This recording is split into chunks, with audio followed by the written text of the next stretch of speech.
يا اهلا بكم في كود ستارت مع محمد فتحي، وبنكمل سلسله السي شارب دوت نت كور. عشان نشوف لو احنا محتاجين نداونلود السورس كود او اي مشروع، الكود بتاع اي مشروع اشتغلنا عليه. هنروح للجيت هاب والاكونت كود ستارت على جيت هاب، وهنشوف هنا في الريبوزيتوري كل الدروس اللي موجوده عندنا. لو ضغطنا على هنلاقي الريبوزيتوري كل الدروس اللي موجوده عندنا هنا السورس كود. ممكن نكليك او نختار اي درس ونبدا نداونلود او نعمل كلون للكلام ده باستخدام الجيت، او نداونلود السورس كود از فايل مضغوط.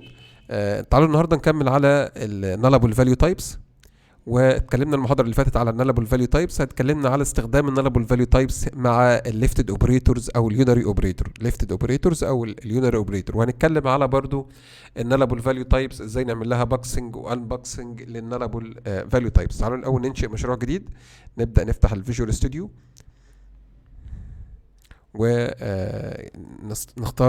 انشاء مشروع جديد، كونسول اب دوت نت كور. نيكست هيكون اسم المشروع nullable value types AR2، وهنضغط create. هنبدأ ننشئ المشروع.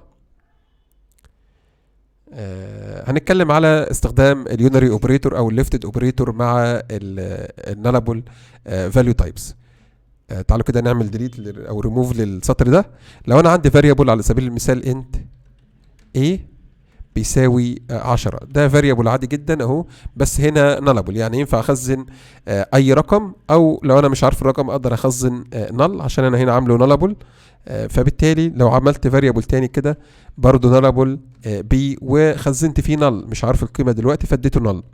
وعملت فاريبل تالت انت نالبل سي وخزنت فيه 10. تعالوا بقى نستخدم هنا اليونري اوبريتورز او الليفتد اوبريتورز على الفاريبل اللي هي من نوع نالبل. فلو جيت كده معايا كده قلت له الايه اللي هي هنا ب10 بلس بلس نالبل، فالناتج هنا هتكون الايه هتكون بكام؟ هتكون ب11. ممتاز جدا. طيب لو جيت بعد كده وقلت له ايه هتساوي ايه ملتبلاي السي، تمام، فاصبحت الايه اضربها في الايه هتصبح هنا بكام؟ في 11 اللي هي الايه ب 11، 10 في 11، فهيكون الناتج عندي ايه ب 110. تعالوا الاول نبرنت هنا، نبرنت كونسول دوت رايت لاين، وهنبرنت باستخدام السترنج انتربوليشن، بعمل دولار ساين وبعد كده هقول له ايه هتساوي وقيمه الايه بالشكل ده. فطبعا زي ما اتفقنا ايه هنا هتكون 11، وهاخد اللاين ده هنكرره معانا هنا في الجزء ده عشان نشوف الناتج. وهنيجي هنا نعمل اخر عمليه عندنا، هنقول له مثلا الايه هتساوي الايه بلس البي.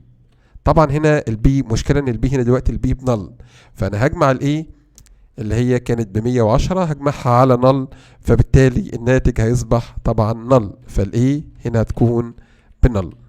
ولو جينا طبعنا هيدينا الايه بنل، يبقى انا الناتج هيكون عندي 11 110 ونل. تعالوا كده نرن بس او نشغل البرنامج باستخدام نضغط كنترول واف 5، هيبدا يرن وهيكون الناتج زي ما انت شايف 11 وبعد كده 110 وبعد كده نل زي ما احنا شرحنا وعاملين الكومنت.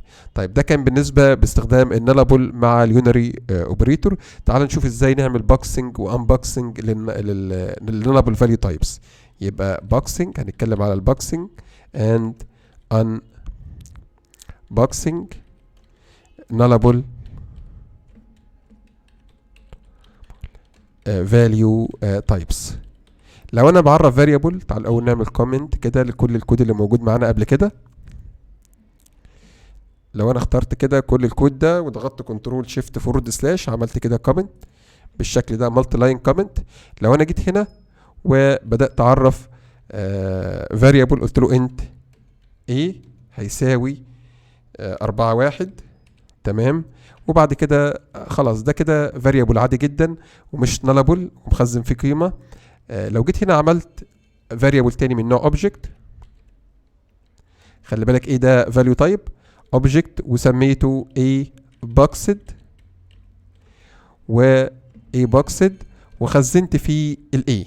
طبعا ال a value type فعرفت الفاريبل، اصبحت العمليه دي بنسميها boxing.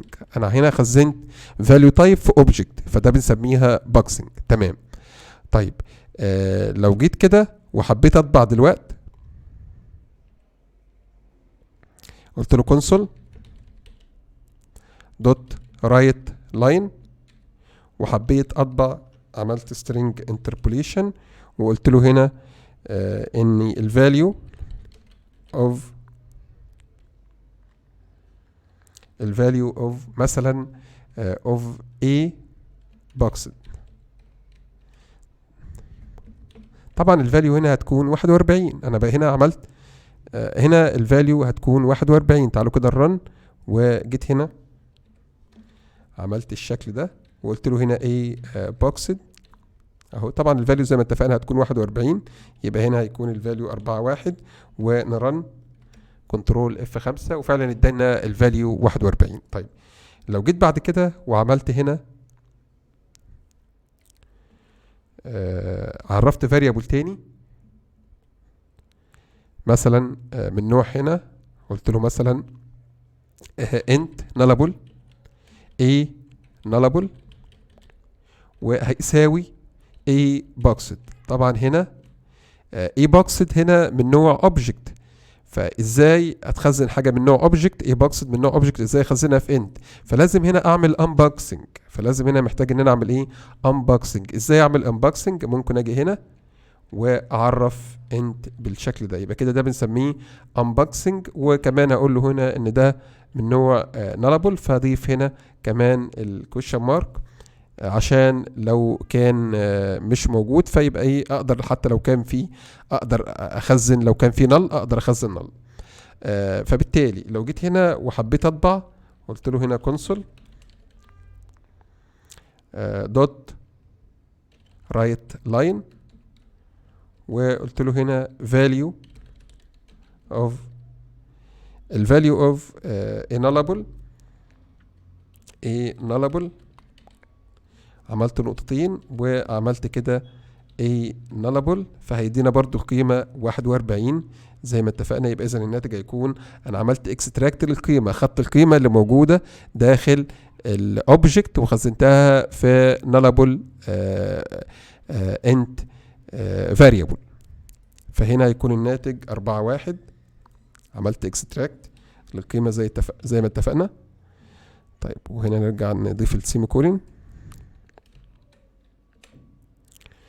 طيب فبالتالي القيمة هتكون برضو هنا انا ممكن هكتبها بس هنا، اخد دي كت كده، انا عندي مشكلة بس في الماوس، ناخدها كده كنترول اكس ونضيفها هنا بالشكل ده. طيب ممكن كمان اعمل تشيك او اعمل اف كونديشن. اقول له هنا اف ان الاي nullable، اف ان الاي nullable a nullable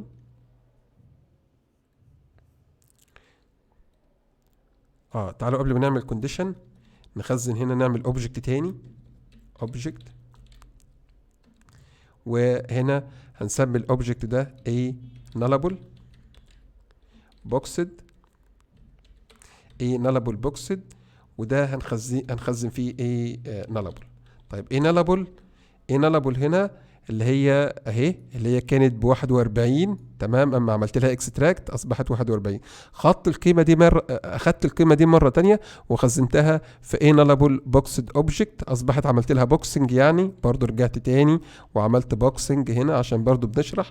اصبحت انا بعمل بوكسنج الكام للرقم 41 تاني، نفس الرقم اهو بعمل له بوكس. طب لو انا عاوز دلوقتي اعمل اف كونديشن ممكن اجي هنا هقول له اف عشان استخرج القيمة، هقول له if ان ال A nullable